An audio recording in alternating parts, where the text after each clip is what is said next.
thought you were done. Has issued a severe thunderstorm warning for southern Vance County in central North Carolina, southwestern Warren County in central North Carolina, northern Nash County in central North Carolina, southeastern Granville County in central North Carolina, west central Halifax County in central North Carolina, Franklin County in central North Carolina, until 11:30 p.m. Eastern Daylight Time.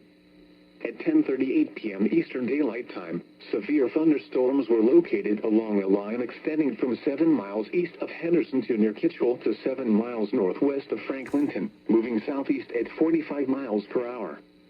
Hazard, 60 miles per hour wind gusts and quarter-size hail. Source, radar indicated.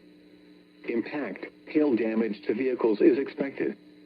Expect wind damage to roofs, siding, and trees. Locations impacted include Rocky Mount, Henderson, Nashville, Lewisburg, Franklinton, Dorches, Kitchell, Red Oak, Spring Hope, and Castalia. This includes the following highways: Interstate 95 between mile markers 150 and 138. Interstate 85 between mile markers 194 and 195.